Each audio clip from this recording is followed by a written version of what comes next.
إن الحمد لله نحمده ونستعينه ونستغفره ونعوذ بالله من شرور أنفسنا ومن سيئات أعمالنا من يهده الله فلا مضل له ومن يضلل فلا هادي له وأشهد أن لا إله إلا الله وأشهد أن محمدا عبده ورسوله يا أيها الذين آمنوا اتقوا الله حق تقاته ولا تموتن إلا وأنتم مسلمون يا أيها الناس اتقوا ربكم الذي خلقكم من نفس واحدة وخلق منها زوجها وبث منهما رجالا كثيرا ونساء واتقوا الله الذي تساءلون به والأرحام إن الله كان عليكم رقيبا يا أيها الذين آمنوا اتقوا الله وقولوا قولا سديدا يصلح لكم أعمالكم ويغفر لكم ذنوبكم ومن يطع الله ورسوله فقد فاز فوزا عظيما أما بعد فإن خير الحديث كتاب الله وخير الهدي هدي محمد صلى الله عليه وسلم وشر الأمور محدثاتها وكل محدثة بدعة وكل بدعة ضلالة وكل ضلالة في النار أعوذ بالله من الشيطان الرجيم بسم الله الرحمن الرحيم إنا لننصر رسلنا والذين آمنوا في الحياة الدنيا ويوم يقوم الأشهاد رب اشرح لي صدري ويسر لي أمري واحلل عقدة من لساني يفقه قولي رب زدني علما اللهم صل وسلم على نبينا محمد صلی اللہ علیہ وسلم وبارک علیہ۔ محترم حاضرین جمعہ، اسلامی بھائیوں، بزرگوں، نوجوانوں، عزیز بچوں اور پردہ نشین خواتین اسلام، ہم اور آپ جس دور سے گزر رہے ہیں یہ فتنوں کا دور ہے اور مسلمانوں کے اعتبار سے یہ ظلم و ستم کا بھی دور ہے، اور بہت دفعہ ہم مسلمانوں کی طرف سے بہت سے لوگوں کی جانب سے یہ بات آتی ہے کہ مسلمانوں کی اللہ مدد کیوں نہیں کر رہا ہے۔ آج کے اس خطبہ جمعہ میں آپ کے سامنے اسی سوال کا جواب دینا ہے کہ اللہ کی مدد کیوں نہیں آتی، اللہ مدد کیوں نہیں کر رہا ہے، اللہ کی مدد کب آتی ہے، اللہ کن لوگوں کی مدد کرتا ہے، اللہ کن شرطوں کے ساتھ مدد کرتا ہے، اور اللہ رب العالمین کی مدد آنے کے اصول، ضوابط، قوانین اور شرائط، کنڈیشنز کیا ہیں، یہ ساری باتیں انشاءاللہ آج کے اس خطبہ جمعہ میں آپ کو سمجھانے کے لیے پیش کرنے کی کوشش کی جائے گی۔ سب سے پہلی بات، اللہ رب العالمین نے مدد کرنے کا وعدہ کیا ہے، اور قرآن میں کئی جگہ اللہ نے اس کا تذکرہ کیا۔ اللہ کہتے ہیں اِنَّا لَنَنْصُرُ رُسُلَنَا وَالَّذِينَ آمَنُوا، بے شک ہم اپنے رسولوں کی مدد کریں گے اور ایمان والوں کی مدد کریں گے، اور ضرور کریں گے۔ کہاں؟ فی الحیات الدنیا، دنیا کی زندگی میں بھی، ویوم یقوم الاشہاد، اور قیامت والے دن بھی۔ اللہ اپنے رسولوں کی، اپنے مومن بندوں کی مدد کا وعدہ کر رہا ہے، اور اس نے کیا ہے کہ اللہ مدد کرے گا اور ضرور کرے گا، دنیا کی زندگی میں بھی اور آخرت کی زندگی میں بھی۔ یہ پہلی بات کہ اللہ نے مدد کا وعدہ کیا۔ دوسری بات، اللہ ہی مدد کر سکتا ہے اور اللہ ہی مدد کرتا ہے، ورنہ پوری کائنات کے لوگ چاہیں تو نہ کسی کے کام آ سکتے ہیں، نہ کسی کو نقصان پہنچا سکتے ہیں۔ اللہ کہتا ہے اِن يَنْصُرْكُمُ اللَّهُ فَلَا غَالِبَ لَكُمْ، کہ اگر اللہ تمہاری مدد کرے تو تمہیں کوئی ہرانے والا نہیں۔ وَمَنْ يَخْذُلْكُمْ، اور اگر اللہ تمہیں رسوا کر دے، فَمَنْ ذَا الَّذِي يَنْصُرُكُمْ مِنْ بَعْدِهِ، تو کون ہے جو اللہ کے بعد تمہاری مدد کرنے والا ہے؟ پتہ یہ چلا کہ اللہ ہی مدد کرتا ہے اور اللہ ہی کی مدد کی وجہ سے بطور خاص مسلمانوں کو کامیابیاں ملتی ہیں، اور کوئی ایسا نہیں ہے جو یہ کہے کہ میں مدد کروں گا اور فلاں کو کامیاب بنا دوں گا۔ کائنات کے اندر ایسی ذات صرف اللہ کی ہے جس کی مدد سے لوگوں کو کامیابیاں ملتی ہیں۔ اور اللہ نے کہا وَمَن نَّصْرُ إِلَّا مِنْ عِنْدِ اللَّهِ، مدد اللہ کے پاس سے آتی ہے، اللہ کے علاوہ کوئی کسی کی مدد نہیں کرتا۔ تو اللہ نے مدد کا وعدہ کیا ہے اور اللہ ہی مدد کر سکتا ہے اور کرتا ہے۔ تیسری بات، اللہ نے جب وعدہ کیا ہے مدد کا تو اللہ اپنے وعدے کے خلاف نہیں جاتا۔ اللہ ہم انسانوں کی طرح وعدہ خلافی نہیں کرتا، اور اس کو بھی اللہ نے قرآن میں کئی جگہ ذکر کیا، ان اللہ لا یخلف المیعاد، بے شک اللہ وعدوں کے خلاف نہیں جاتا، وعدہ خلافی نہیں کرتا۔ مومنوں کی دعا کا اللہ نے تذکرہ کیا ہے۔ مومن اللہ سے کہتے ہیں ربنا وآتنا ما وعدتنا علی رسلک، اے ہمارے رب تو ہمیں وہ چیز عطا کر دے جس کا تو نے اپنے رسولوں کے ذریعے ہم سے وعدہ کیا ہے، ولا تخزنا یوم القیامہ، اور اے اللہ تو ہمیں قیامت کے دن رسوا نہ کرنا، انک لا تخلف المیعاد، بے شک تو وعدہ خلافی نہیں کرتا ہے۔ تو اللہ نے مدد کا وعدہ کیا ہے، اللہ مدد کرتا ہے اور اللہ اپنے وعدے کے خلاف نہیں جاتا۔ چوتھی بات کہ اللہ کن لوگوں کی مدد کرتا ہے، کیسے لوگوں کی مدد کرتا ہے، تو اللہ نے اس کا بھی تذکرہ کر دیا۔ اللہ ایرے غیرے کی مدد نہیں کرتا، اللہ ہر کسی کی مدد نہیں کرتا، بلکہ اللہ کہتا اِنَّا لَنَنْصُرُ رُسُلَنَا، ہم اپنے رسولوں کی مدد کرتے ہیں، وَالَّذِينَ آمَنُوا، اور ایمان والوں کی مدد کرتے ہیں، اور جو کمزور ہوتا ہے اللہ اس کی مدد کرتا ہے۔ جو کمزور ہو، دنیا والے اسے ستا رہے ہوں، اللہ اس کمزور کی مدد کرتا ہے، چاہے وہ کافر ہی کیوں نہ ہو، چاہے وہ غیر مسلم ہی کیوں نہ ہو۔ پیارے نبی صلی اللہ علیہ وسلم کے زمانے میں دو سپر پاور طاقتیں تھیں، ایک ایران اور دوسرے روم۔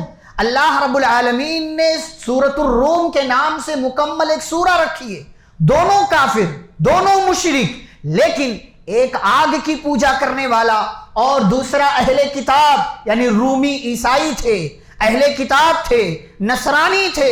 اللہ رب العالمین نے اہل کتاب کی مدد کیا، پہلے جنگ ہوئی تو ایرانی رومیوں پر غالب آ گئے اور رومیوں کو کمزور کر دیا، ستایا، ان کی زمینوں پر قبضہ کیا، لیکن تھوڑے سال کے گزرنے کے بعد اللہ رب العالمین نے رومیوں کی مدد کر کے ایرانیوں پر رومیوں کو غالب کر دیا، اور کہا غلبت الروم، رومی ہار گئے قریب کی سرزمین میں، لیکن بہت جلد چند سالوں میں یہ جیت جائیں گے۔ لیکن کیسے جیتیں گے؟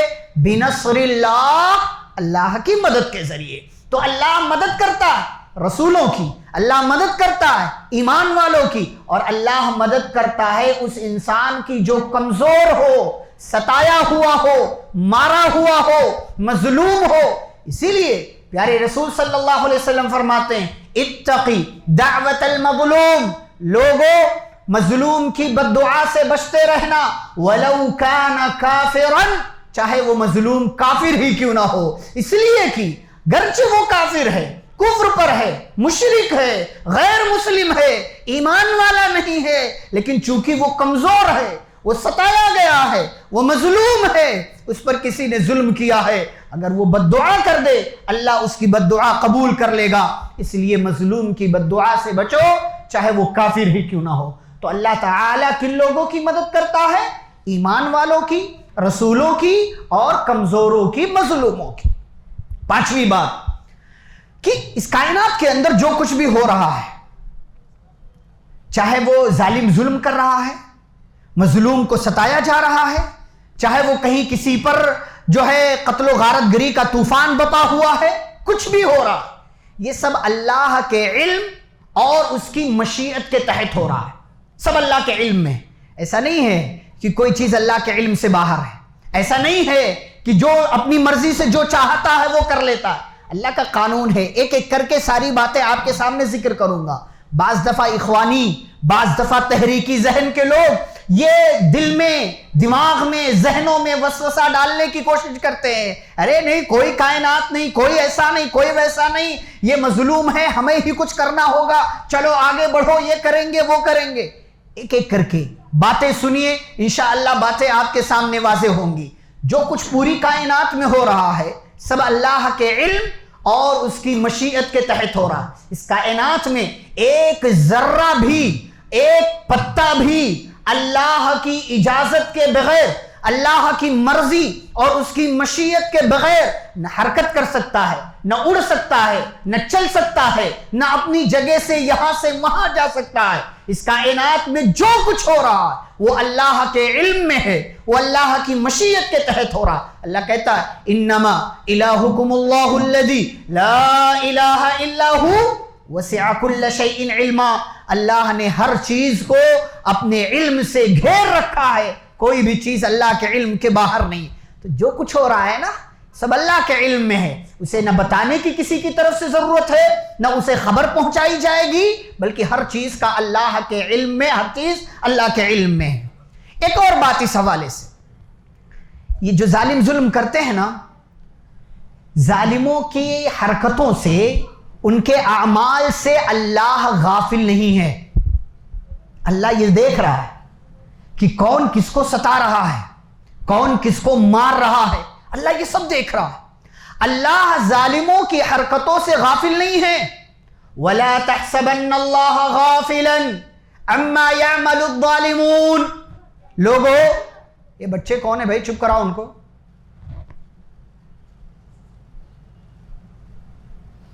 وَلَا تَحْسَبَنَّ اللَّهَ غَافِلًا عَمَّا يَعْمَلُ الظَّالِمُونَ. ظالموں کی حرکتوں سے، ان کے اعمال سے اللہ کو غافل نہ سمجھو. اللہ ظالموں کے ایک ایک ظلم سے غافل نہیں ہے. ہر ایک کا علم اللہ رب العالمین کو ہے. پھر اللہ مدد کیوں نہیں کر رہا؟ پھر اللہ ظالم کو ہلاک کیوں نہیں کر رہا؟ پیارے رسول صلی اللہ علیہ وسلم تو فرماتے ہیں دنیا کے اندر دو ٹائپ کے گناہ ایسے ہیں کہ اللہ ان دونوں گناہوں کی سزا بندے کو اسی دنیا میں دے دیتا ہے.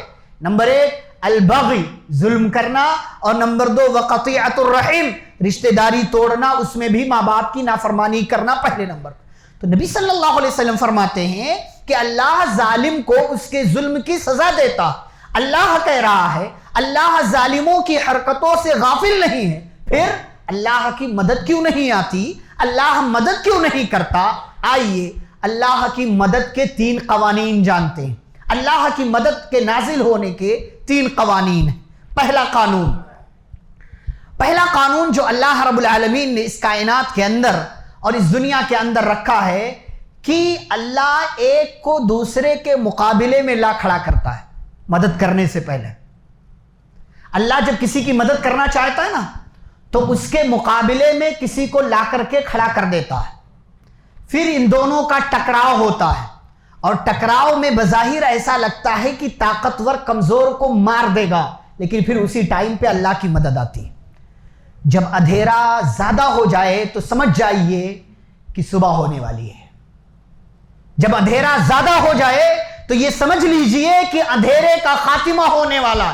جب ظلم حد سے بڑھ جائے تو یہ سمجھ لیجئے مظلوم کی مدد کی جانے والی ہے. اور اللہ نے اس قاعدے کو بیان کیا کہ اللہ ایک کو دوسرے کے مقابلے میں لا کر کھڑا کرتا. وَلَوْلَا دَفْعُ اللَّهِ النَّاسَ بَعْضَهُمْ بِبَعْضٍ لَفَسَدَتِ الْأَرْضِ. اگر اللہ ایک کو دوسرے کے مقابلے میں لا کر کھڑا نہیں کرتا تو کیا ہوتا؟ لَفَسَدَتِ الْأَرْضِ. پوری کائنات، پوری زمین فساد سے بھر جاتی. کیا مطلب؟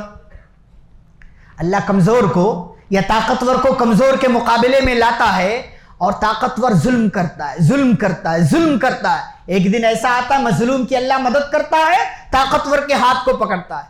آپ یہ بتائیے کیا یہ اپنی مرضی سے کر رہا ہے طاقتور جو مظلوم پر ظلم کر رہا ہے؟ نہیں. میں نے پہلے کہا یہ اللہ کے علم میں ہے، یہ اللہ کی مشیت کے تحت ہو رہا. اگر اس کے بس میں ہوتا نا تو یہ ایک ساتھ پورے خطے کو، پوری زمین کو ختم کر دیتا. کیوں نہیں کر پاتا؟ کیوں نہیں کر پاتا؟ یہ اتنا سپیریئر اپنے آپ کو سمجھتا ہے، سپر پاور، طاقتور، یہ اس زمین کو پل بھر میں، لمحوں میں ختم کیوں نہیں کر پاتا؟ اس لیے کہ اللہ کی مرضی نہیں ہے، اللہ کی مشیت نہیں ہے۔ یہ طاقتور اس کو مارنے کے لیے، ہلاک کرنے کے لیے اللہ رب العالمین کمزور کو مقابلے میں کھڑا کرتا۔ اللہ نے طالوت اور جالوت کا واقعہ بیان کیا۔ آپ دیکھیں طالوت اور جالوت کے واقعے میں، جالوت ظالم بادشاہ ہے، طالوت مسلمانوں کا، بنی اسرائیل کا بادشاہ ہے، اور طالوت کا لشکر، مسلمانوں کا لشکر کتنا ہے؟ چھوٹا سا، ایک معمولی سا لشکر ہے۔ یہاں تک کہ یہ لشکر جب آگے بڑھا جالوت کے مقابلے میں، تو مسلمانوں کے اپنے لشکر میں سے کچھ لوگوں نے کہا لا طاقت لنا اليوم بجالوت وجنودہ، کہا آج ہمیں جالوت اور اس کے لشکر سے کوئی نہیں بچا سکتا۔ لیکن جس کا ایمان اللہ پر ہو، جو اللہ سے ملنے والا ہو، جس کے اندر اللہ کی محبت موجود ہو، اس نے کہا کم من فئۃ قلیلۃ غلبت فئۃ کثیرۃ باذن اللہ۔ ہو کیسی باتیں کرتے ہو، ہم کمزور ہیں، کم ہیں، تو کیا یہ ان کی زیادتی، ان کی کثرت تعداد ہمیں مار ڈالے گی؟ نہیں، اللہ کی مرضی، اللہ کے حکم سے کتنی ہی چھوٹی جماعتوں نے بڑی جماعتوں کو ہرایا ہے۔ واللہ مع الصابرین، اور اللہ صبر کرنے والوں کے ساتھ۔ نتیجہ یہ ہوا، یہ طالوت کا چھوٹا سا لشکر جالوت کے بڑے لشکر کے مقابلے میں آیا، فہزموہم باذن اللہ، اور اللہ کے حکم سے اس چھوٹے سے لشکر نے بڑے لشکر کو ہرا کر کے رکھ دیا۔ اور داؤد علیہ السلام جو ابھی نبی نہیں بنائے گئے تھے، اسی لشکر میں موجود ہیں، انہوں نے جالوت کو قتل کر دیا۔ اور اللہ نے یہی کہا اگر اللہ ایک کو دوسرے کے مقابلے میں کھڑا نہ کرتا تو زمین فساد سے بھر جاتی، لیکن اللہ اپنا فضل نازل کرتا رہتا۔ آپ بتائیے، جنگ بدر میں مسلمان 313 ہیں، 313، ہتھیار نہیں، سامان نہیں، اوزار نہیں، تلوار نہیں، گھوڑے نہیں، سواریاں نہیں، اور بظاہر لڑنے کے سارے اسباب موجود نہیں ہیں، لیکن اس کے باوجود 313 کے لشکر نے 1000 کو ہرایا۔ کیسے؟ ایک کو دوسرے کے مقابلے میں اللہ، حالانکہ پہلے سے کوئی پلان نہیں ہے۔ یہ 313 کا لشکر گیا ہے قافلے کو روکنے کے لیے کہ شام سے تجارتی قافلہ آ رہا ہے، اس قافلے کو ہم روکیں گے، ان کا سامان لے لیں گے اور اپنے اوپر کیے گئے ظلم کا بدلہ لیں گے۔ لیکن اللہ کی مرضی کچھ اور تھی، اللہ کی مرضی کچھ اور تھی۔ اذ یعدکم اللہ احدی الطائفتین انہا لکم، اللہ نے وعدہ کیا یا تو قافلہ ملے گا یا تو جنگ کرنا پڑے گا۔ مسلمانوں نے چاہا نہیں ہمیں قافلہ چاہیے۔ وَيُرِيدُ اللَّهُ، اللہ چاہ رہا تھا تمہیں بدر کے میدان میں پہنچائے اور ایک کو دوسرے کے مقابلے میں کھڑا کرے۔ کیوں؟ لِيُحِقَّ اللَّهُ الْحَقَّ بِكَلِمَاتِهِ، تاکہ اللہ اپنی کلمات کو، حق کو ثابت کرے۔ وَيَقْطَعْ دَابِرَ الْكَافِرِينَ، اور کافروں کی جڑوں کو اللہ کاٹ کر کے رکھ دے۔ یہ اللہ کا قانون ہے میرے بھائی۔ اللہ کی مدد کب آتی ہے؟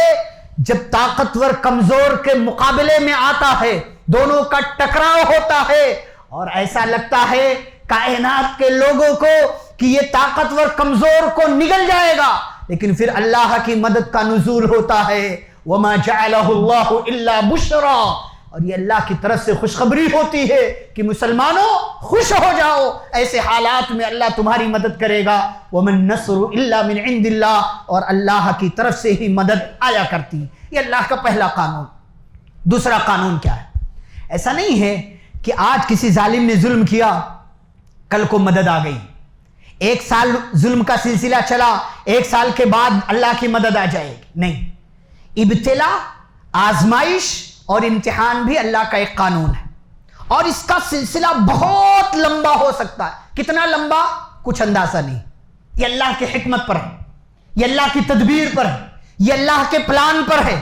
اور اللہ رب العالمین نے قرآن مجید کے اندر کہا احسب الناس ان یترکوا ان یقولوا آمنا، کیا لوگ یہ سمجھتے ہیں انہیں چھوڑ دیا جائے گا اس وجہ سے کہ یہ لوگ ایمان لے آئے؟ وہم لا یفتنون، انہیں آزمایا نہیں جائے گا؟ بالکل آزمایا جائے گا، انہیں آزمایا جائے گا، ان کے ایمان کا امتحان ہوگا۔ کچھ لوگ کہتے ہیں ارے اللہ کی مدد نہیں آئے گی ہم دین چھوڑ دیں گے۔ چھوڑ دو، کس کا نقصان کرو گے؟ کس کا نقصان کرو گے؟ یہ آزمائش جو ہو رہی ہے یہ اللہ کی طرف سے امتحان ہے کہ آپ ایمان میں کتنے مضبوط ہیں، آپ ایمان پر باقی رہتے ہیں کہ نہیں رہتے ہیں۔ دین چھوڑ دو گے نقصان تمہارا ہوگا، اللہ کا کوئی نقصان نہیں ہونے والا۔ اللہ آزماتا ہے اور ضرور آزماتا ہے، اللہ کی طرف سے آزمائش ہوتی ہے، اور آزمائش کا یہ سلسلہ کتنا لمبا ہوتا ہے۔ موسیٰ علیہ السلام پیدا نہیں ہوئے، اس سے پہلے ہی بنی اسرائیل کو فرعون اور اس کے لشکر نے بندی بنا کر کے رکھا ہے، قیدی بنا کر کے رکھا ہے، کام لیتے ہیں، غلام بنا کر کے رکھا ہے، مزدوری کرواتے ہیں، گھر کے سارے کام کرواتے ہیں۔ اور پھر ایک ایسا موقع آیا کہ فرعون نے قانون پاس کیا، بنی اسرائیل کے بچوں کو قتل کر دیا جائے گا۔ یہ قتل کا سلسلہ چلتا رہا، ابھی موسیٰ علیہ السلام پیدا نہیں ہوئے ہیں۔ آپ صرف تصور کرتے جائیں کہ بنی اسرائیل ایمان والے تھے، اللہ رب العالمین کی طرف سے ان کی مدد ہونی چاہیے، لیکن اللہ مدد نہیں کر رہا ہے، بچوں کو قتل کیا گیا، اللہ کی مدد نہیں آ رہی۔ موسیٰ علیہ السلام پیدا ہو گئے، پیدا ہونے کے بعد فرعون کے گھر میں پلے بڑھے، جوان ہوئے، ایک قبطی کو قتل کیا، اس ڈر سے بھاگے، مدین پہنچے، 10 سال رہے، 10 سال کے بعد دوبارہ اللہ مصر بھیجتا ہے، فرعون کے پاس جائیے، اسے دعوت دیجئے، تبلیغ کیجئے۔ موسیٰ علیہ السلام سمجھاتے ہیں، اور اب بھی فرعون ایمان نہیں لایا، اب بھی مسلمانوں کی مدد اللہ نے نہیں کی، جادوگر ایمان لاتے ہیں۔ دوبارہ سے فرعون یہ قانون پاس کرتا ہے کہ اب بنی اسرائیل میں پیدا ہونے والے بچوں کو قتل کیا جائے گا۔ بنی اسرائیل موسیٰ علیہ السلام کے پاس آتے ہیں، کہتے ہیں کیا کیا جائے؟ فرعون نے ہمارے بچوں کو قتل کرنے کا دوبارہ سے آرڈر پاس کر دیا۔ موسیٰ علیہ السلام نے کہا استعینوا باللہ واصبروا، اللہ سے مدد مانگو، صبر کرو، اللہ سے مدد مانگو، صبر کرو۔ بنی اسرائیل نے کہا اوذینا من قبل ان تأتینا ومن بعد ما جئتنا، موسیٰ آپ کے آنے سے پہلے بھی ہمیں ستایا گیا، آپ کے آنے کے بعد بھی ہمیں ستایا جا رہا ہے، حالات بدلے نہیں ہیں، بتائیے اللہ کی مدد کب آئے گی؟ آپ کہہ رہے ہیں اللہ سے مدد مانگے، صبر کریں۔ کتنا صبر، کتنا لمبا صبر! آپ کے آنے سے، آپ کی پیدائش سے بہت پہلے سے ستایا گیا، اور اب آپ کی موسیٰ علیہ السلام کی عمر تقریباً 50 سال کی ہو چکی ہے۔ آپ ایک موٹا موٹا اندازہ کریں، 60 سے 70 سال تک ہو گئے، فرعون ستا رہا ہے، مار رہا ہے، قتل کر رہا ہے، غلام بنا کر کے رکھا ہوا ہے، اور موسیٰ علیہ السلام کہتے ہیں اللہ سے مدد مانگو، صبر کرو۔ آج کے ہمارے علماء بھی یہی کہتے ہیں، مسلمانوں اللہ سے مدد مانگو، صبر کرو۔ یہ نبوی نسخہ ہے، یہ رسول کا بتایا ہوا نسخہ ہے۔ فرعون کے ظلم و ستم سے تنگ آ کر کے بنی اسرائیل نے موسیٰ علیہ السلام سے درخواست کیا کہ آپ ہمیں طریقہ بتائیے۔ موسیٰ علیہ السلام نے طریقہ بتایا۔ آپ جانتے ہیں بنی اسرائیل نے اللہ سے مدد مانگا تو اللہ نے فرعون کو ہلاک کرنے کے بجائے عذاب بھیجا، اور عذاب کتنا؟ 7 طرح کا عذاب آیا، 7 طرح کا عذاب آیا۔ بارش نہیں ہوئی، بارش ہوئی تو پھلوں میں کمی ہو گئی، اس کے بعد طوفان آ گیا، ٹڈیوں کا حملہ ہو گیا، کھٹمل یا جو کا عذاب آ گیا، میڈک کا عذاب آیا، اور 7واں اور آخری عذاب پانی خون میں بدل گیا۔ فرعون اور اس کے لشکر کے لیے پانی موجود نہیں رہا۔ اتنا لمبا سلسلہ چلا، اتنا لمبا سلسلہ، اللہ کی مدد نہیں آئی، اللہ کی مدد نہیں آئی۔ ابتلا اور آزمائش کا، امتحان کا ایک لمبا سلسلہ ہوتا ہے۔ صحابہ کو ستایا گیا، پیارے نبی صلی اللہ علیہ وسلم کے پاس آئے، اللہ کے نبی ظلم و ستم حد سے بڑھ گیا ہے، بہت پریشان ہیں ہم پر ظلم کیا جا رہا ہے، کیا کریں؟ خباب بن ارت رضی اللہ تعالیٰ عنہ نے پیارے نبی صلی اللہ علیہ وسلم سے کہا، اللہ نے آیت نازل کی، ام حسبتم ان تدخلوا الجنہ ولما یأتکم مثل الذین خلوا من قبلکم، کیا تم یہ سمجھتے ہو جنت ایسے ہی مل جائے گی؟ حالانکہ ابھی تمہارے اوپر وہ حالات نہیں آئے جو تم سے پہلے کے اوپر لوگوں پر حالات آئے۔ مستہم البأساء والضراء وزلزلوا، کیسے حالات آئے؟ ان کی زندگی میں ظلم آیا، پریشانیاں آئیں، تکلیفیں آئیں، انہیں جھنجھوڑ کر رکھ دیا گیا، یہاں تک کہ حالات اتنے بدترین ہوئے، عام لوگوں کو تو چھوڑو، رسول کی زبان سے یہ جملہ نکلا، متی نصر اللہ، اللہ کی مدد کب آئے گی؟ عام مومنوں کی بات نہیں ہے، عام انسانوں کی بات نہیں ہے، یہ رسول اور نبی جو اللہ کا محبوب اور ایمان میں سب سے ہائی لیول کا ہوتا ہے، اس کی زبان سے یہ جملہ نکلا، متى نصر اللہ، اللہ کی مدد کب آئے گی؟ اور حالات کتنے بدترین ہوئے، ایمان لانے کی وجہ سے سر کے اوپر لوہے کا آرا رکھ کر کے جسم کو، سر کو 2 حصوں میں تبدیل کر دیا گیا۔ حالات کتنے بدترین ہوئے، لوہے کی کنگھیوں سے جسم سے گوشت نکال دیا گیا۔ حالات کتنے بدترین ہوئے، کہیں کسی موقع سے خندق کھودی گئی، آگ جلائی گئی، اور جو ایمان والا ہے کہا گیا اگر ایمان سے نہیں پھرتے ہو تو تمہیں اس آگ میں، اس خندق میں کودنا پڑے گا۔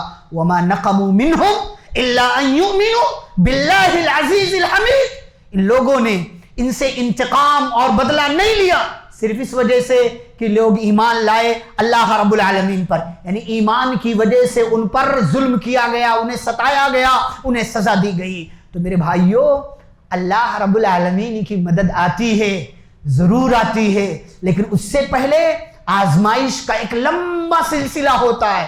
اللہ رب العالمین چاہتا مکے کے اندر مسلمانوں کی پیارے نبی صلی اللہ علیہ وسلم کی مدد کر دیتا، نہیں کیا اللہ نے۔ کیوں؟ آزمائش مقصود تھی، امتحان لینا مقصد تھا۔ تو اللہ کا یہ دوسرا قانون ہے کہ اللہ امتحان لیتا ہے، آزماتا ہے، اور جب آزمائش میں بندہ کامیاب ہو جاتا ہے تو اللہ پھر مدد نازل کرتا ہے۔ جیسے بنی اسرائیل امتحان میں کامیاب ہوئے، فرعون کا ظلم و ستم بہت بڑا، تو اللہ نے کیا کہا؟ فَانْتَقَمْنَا مِنْهُمْ، ہم نے ان لوگوں سے انتقام لیا اور ہم نے انہیں دریا میں ڈبو کر کے انہیں ہلاک و برباد کر کے رکھ دیا۔ یہ اللہ کا قانون ہے۔ تیسرا قانون جو اللہ کا ہے مدد نازل ہونے کا، وہ ہے ظالم کو ڈھیل دینا، مہلت دینا، موقع دینا، استدراج۔ آپ دیکھیں فرعون کو اللہ نے کیوں نہیں پکڑا جبکہ ابھی موسیٰ علیہ السلام زندہ ہے، ہارون علیہ السلام زندہ ہے، فرعون کو نہیں پکڑا اللہ نے، ڈھیل دیا۔ اور ڈھیل اتنا دیا، آپ دیکھیں یہ جو 7 عذاب کا میں نے تذکرہ کیا نا، ایک ساتھ اللہ نے عذاب نہیں بھیجا، الگ الگ ٹائم پر 7 عذاب اللہ نے بھیجا۔ کیوں؟ لعلہم یذکرون، تاکہ یہ سدھر جائے، سدھر جائے، سدھر جائے۔ تو اللہ ظالموں کو بھی سدھرنے کا موقع دیتا ہے، اسی لیے جلدی پکڑتا نہیں ہے۔ اسی لیے ظالم کی ہلاکت کی بد دعا اگر آپ کو کرنا ہے کیجئے، لیکن اس سے پہلے اس کی ہدایت کی دعا کیجئے۔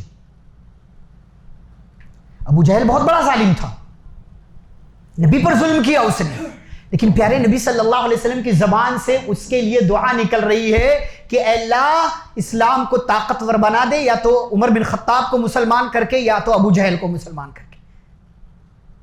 ہدایت کی دعا کیجئے، اس لیے کہ اللہ نا یہ نہیں چاہتا کہ اس کا کوئی بندہ جہنم میں جائے۔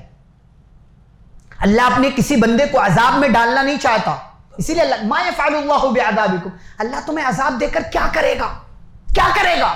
اسی لیے اللہ ظالم کو بھی موقع دیتا ہے، ڈھیل دیتا ہے، استدراج، موقع، وقت دیتا ہے، ہو سکتا ہے سدھر جائے، سدھر جائے، سدھر جائے۔ اسی لیے اللہ کئی چیزیں اس کی زندگی میں لاتا رہتا ہے، کئی چیزیں اس کی زندگی میں اس کو دکھاتا رہتا ہے۔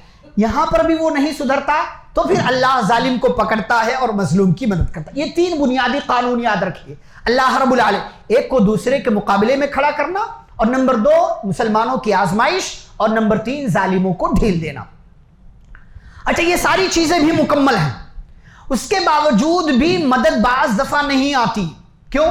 مدد آنے میں تاخیر ہوتی ہے ہمارے حساب سے، ورنہ اللہ اپنے ٹائم پر اپنے قوانین اصول کے حساب سے مدد کرتا، لیکن ہمارے حساب سے بعض دفعہ مدد آنے میں تاخیر ہوتی۔ وجہ کیا ہے؟ وجہ نمبر 1، پہلی وجہ یہ ہے تاکہ اللہ ایمان میں اور مضبوط کر دے۔ جنگ احد میں 70 صحابہ شہید ہوئے، مسلمان پریشان ہوئے، تو اللہ نے تسلی دی، گھبراؤ نہیں، آج تمہارے 70 شہید ہوئے ہیں، تم نے جنگ بدر میں ان کے 70 کو مارا تھا، لیکن یہ آج ہوا کیوں؟ وَلِيَعْلَمَ اللَّهُ الَّذِينَ آمَنُوا مِنْكُمْ، ایسا اس لیے تاکہ تمہارے ایمان کا امتحان لے اور اللہ تمہیں ایمان میں مضبوط کر دے۔ تو ایمان کو مضبوط، اسی لیے آپ دیکھیں غزہ کی سرزمین سے کوئی ایک چھوٹا سا بچہ اٹھ کر کے کیا کہتا ہے؟ ظالموں تم اسی دنیا میں جو چاہو کر سکتے ہو، لیکن آخرت میں تم ہمارا کچھ نہیں بگاڑ سکتے۔ یہ ایمان کی مضبوطی ہے، یہ ایمان کی مضبوطی۔ وہ جادوگر جو مقابلے سے پہلے فرعون سے کہہ رہے تھے اگر جیت گئے تو کچھ ملے گا، فرعون نے کہا ہاں ملے گا، وہی جادوگر موسیٰ علیہ السلام پر ایمان لانے کے بعد فرعون سے کہتے ہیں فَاقْضِ مَا أَنْتَ قَاضٍ، فرعون جو کرنا ہے تجھے کر لے، انما تقضی هذه الحیات الدنیا، تو اسی دنیا میں جو چاہے کر سکتا ہے، آخرت میں کچھ نہیں بگاڑ سکتا۔ ایمان میں اللہ مضبوط کرتا ہے، بعض دفعہ مدد آنے میں تاخیر کے پیچھے ایک وجہ یہ ہوتی۔ دوسری وجہ کیا ہوتی ہے کہ اللہ رب العالمین جو ظلم ہو رہا ہے اس ظلم پر صبر کی وجہ سے مسلمان کو اونچا مقام دینا چاہتا ہے۔ آپ کے اسی لیے موسیٰ علیہ السلام نے کیا کہا تھا؟ اللہ سے مدد مانگو، صبر کرو، اس لیے کہ صبر کرو گے اللہ مقام اونچا کر دے گا۔ پیارے نبی صلی اللہ علیہ وسلم دیکھتے تھے صحابہ کو کہ اوپر ظلم ہوتا مکہ کی زندگی میں، حضرت عمار، یاسر، سمیہ، یہ پورے خاندان کو ستایا مکے والوں نے۔ ایک دن نبی صلی اللہ علیہ وسلم گزرے، حضرت عمار، یاسر کو ستایا جا رہا تھا، نبی نے فرمایا صبرن یا آل یاسر، اے یاسر کے خاندان والو صبر کرو، ان موعدکم الجنہ، جنت تمہارا ٹھکانہ ہے۔ تو اللہ تعالیٰ بعض دفعہ مدد بھیجنے میں تاخیر کرتا، کیوں؟ تاکہ اللہ رب العالمین مظلوموں کے صبر کی وجہ سے انہیں اور اونچا مقام دے، وہ مقام جہاں تک وہ پہنچ نہیں سکتے ہیں۔ ایک تیسری وجہ یہ ہے مدد آنے میں تاخیر کی جو حکمت ہے، مقصد ہے کھرے کھوٹے کی تمیز کے لیے، تاکہ یہ پتا چل جائے کہ کھرا کون ہے، کھوٹا کون ہے، اوریجنل کون ہے، ڈپلیکیٹ کون ہے، یہ پتا چل جائے۔ جنگ احد میں 300 منافقین چھٹ گئے، نکل گئے، اور یہ واضح ہو گیا کہ یہ پکے اور سچے ایمان والے نہیں ہیں، اسی لیے اللہ رب العالمین ایسے حالات پیدا کرتا ہے۔ اب ایک اور بات میرے بھائیو، یہ ساری باتیں اپنی جگہ ٹھیک، سب صحیح ہے اپنی جگہ، ساری چیزیں، لیکن پھر بھی اللہ کی مدد نہیں آتی۔ کیوں؟ اللہ مدد کیوں نہیں کرتا؟ اللہ کی مدد کیوں نہیں آتی؟ پہلی وجہ اس لیے کہ اللہ نے جن لوگوں کی مدد کا وعدہ کیا ہے ان لوگوں میں سے ہم نہیں ہوتے ہیں۔ اللہ نے کس کی مدد کا وعدہ کیا؟ اللہ ایمان والوں کی مدد کرتا ہے، نیک عمل کرنے والوں کی مدد کرتا ہے۔ آج ہمارے ہاں نمازوں سے لوگوں نے چھٹی لیا ہے، سمجھتے ہیں اللہ کی مدد آئے گی۔ ہاں، اللہ کی مدد آئے گی؟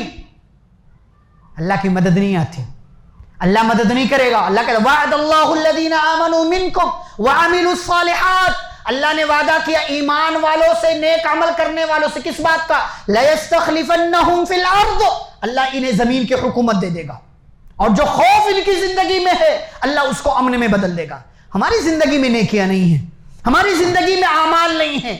آج مسلمان ایمان کا سودا کر رہا ہے، عقیدے سے سمجھوتا کر رہا ہے، عقیدے میں بگاڑ آ رہا ہے، اس کے درگاہوں پر، مزاروں پر، یہاں وہاں باباؤں کے چکر لگائے جا رہے، دھاگا، ٹونا، ٹوٹکا، تعویذ، نہ جانے کیا کیا، چھلو اور پتہ نہیں کس کس چیز پر بھروسہ کر رکھا۔ یہ ساری چیزیں آپ کے کام آنے والی ہیں، یہ ساری چیزیں پہنیں گے اللہ آپ کو اسی کے حوالے کر دے گا، پھر اللہ آپ کی مدد نہیں کرے گا۔ یہ پہلی وجہ ہے اللہ کی مدد نہ آنے کی، کہ اگر آپ کے پاس، ہمارے پاس ایمان نہیں ہے، نیک اعمال نہیں ہیں، ہم نیکیاں نہیں کرتے ہیں، تو پھر اللہ مدد بھی نہیں کرے گا، یہ اللہ کا وعدہ۔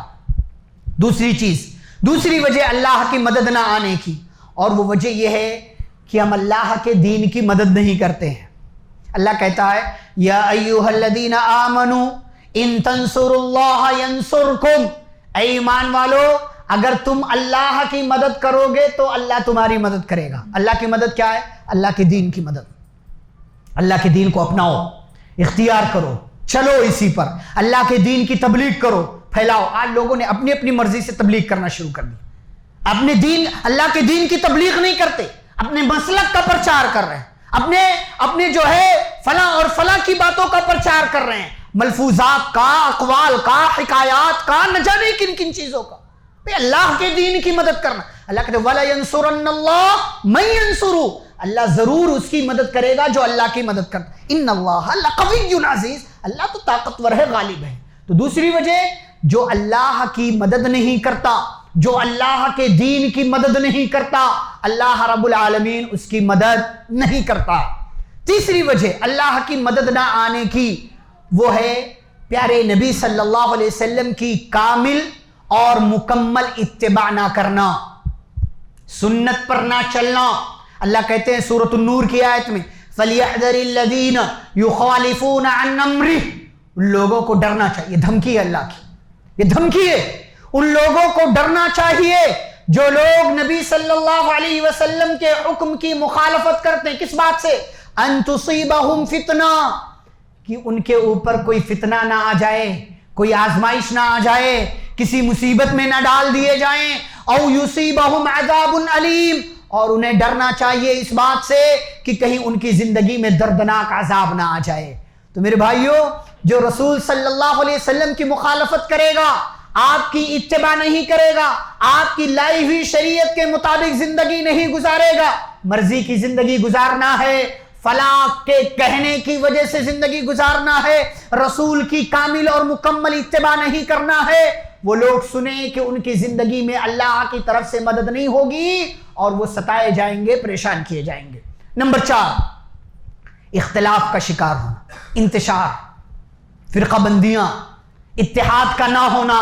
اللہ کہتے ہیں وَأَطِيعُوا اللَّهَ وَرَسُولَهُ وَلَا تَنَازَعُوا فَتَفْشَلُوا وَتَذْهَبَ رِيحُكُمْ وَاصْبِرُوا.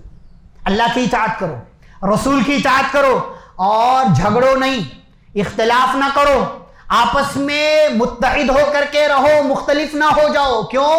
فَتَفْشَلُوا، اگر جھگڑو گے، اختلاف کرو گے، ناکام ہو جاؤ گے. وَتَذْهَبَ رِيحُكُمْ، تمہاری ہوا اکھڑ جائے گی، تم برباد ہو جاؤ گے، دوسرے لوگ تم پر قبضہ جما لیں گے.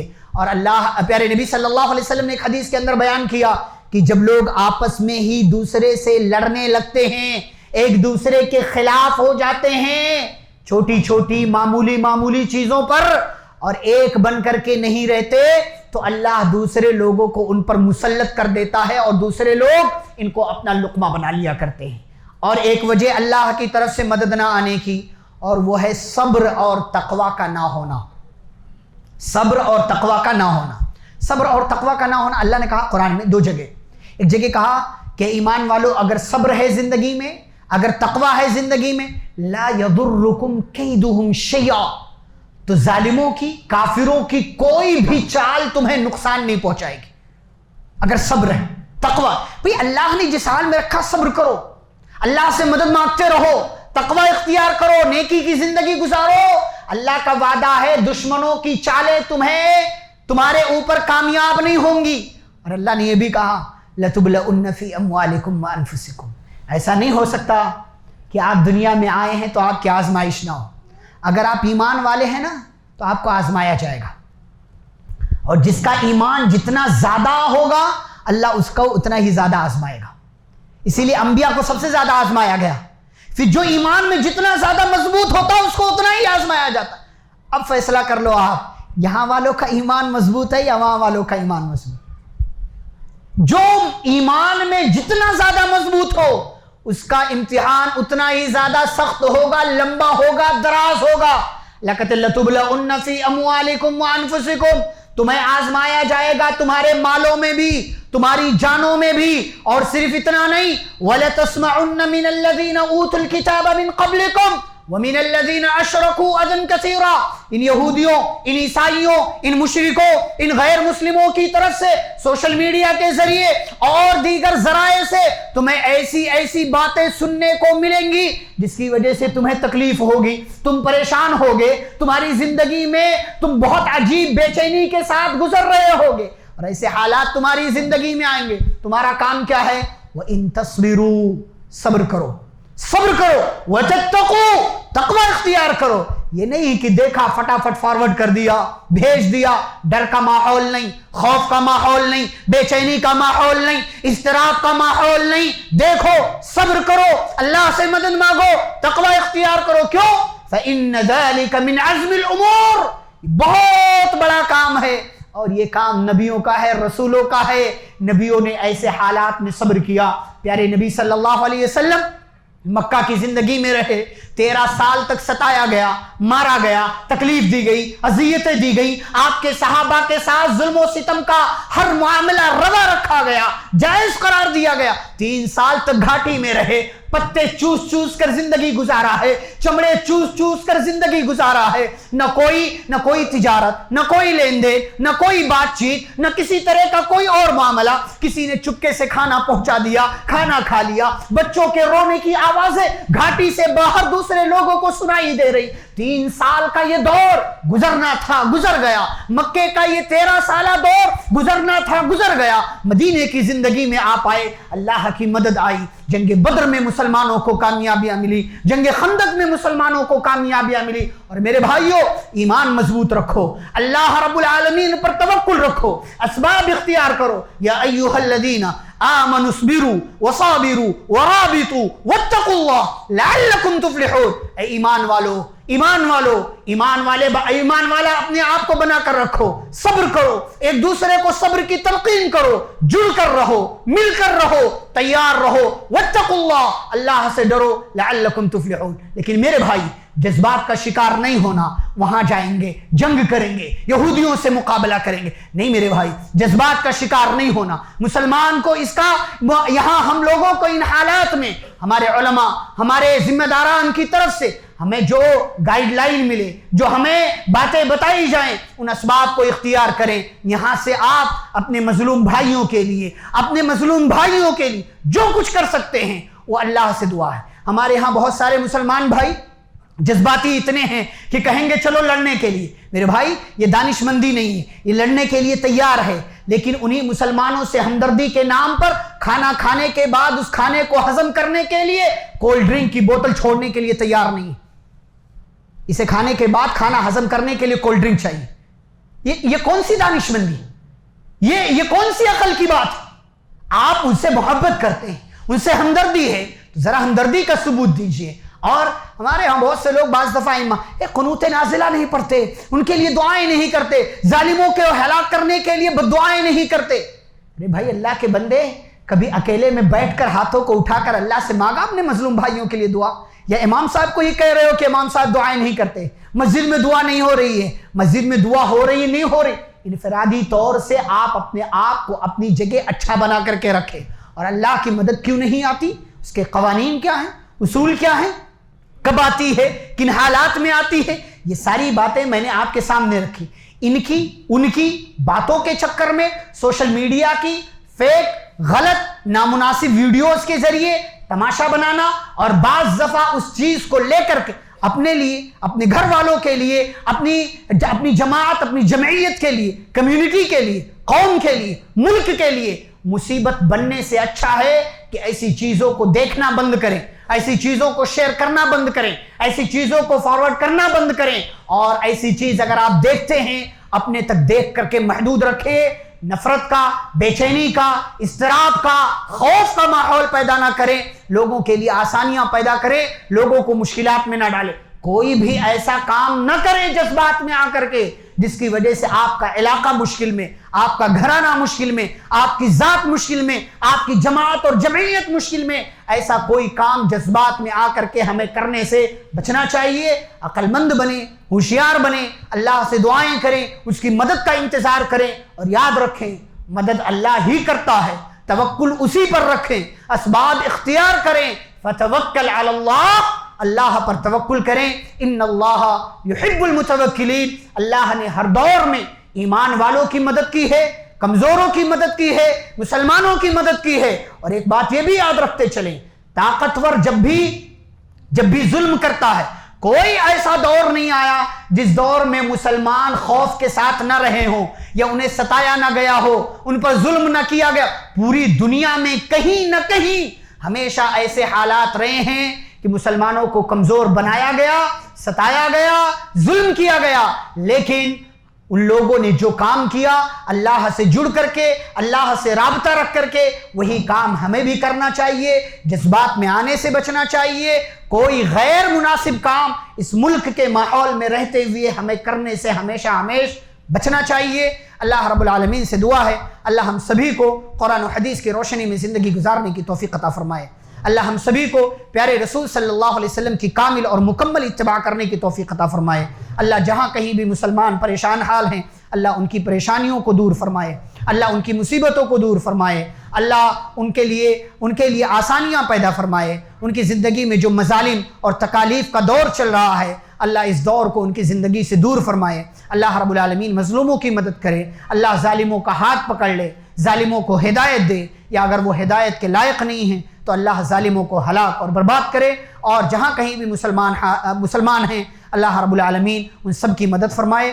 یہاں اس ملک کے حوالے سے بھی ہمیں دعا کرنی چاہیے، اللہ ہمیں اس ملک کے ساتھ اپنے آپ کو بہتر اور اچھا بنا کر کے زندگی گزارنے کی توفیق عطا فرمائے، اللہ ہمارے ملک کی حفاظت فرمائے، ہمارے شہر کی حفاظت فرمائے، ہم مسلمانوں کی حفاظت فرمائے، نوجوانوں کی، ہماری خواتین کی، ماں اور بہنوں کی عزتوں کی اللہ رب العالمین حفاظت فرمائے، اور ہم سبھی کو پیارے نبی صلی اللہ علیہ وسلم کی سنتوں پر اور صحابہ کرام کے منہج کو اپنانے کی اللہ توفیق دے، جب تک دنیا میں زندہ رکھے، اسلام اور ایمان پر زندہ رکھے، خاتمہ ہو تو خاتمہ بالخیر ہو، وصلی اللہ تعالی علی نبینا محمد وعلی آلہ واصحابہ اجمعین۔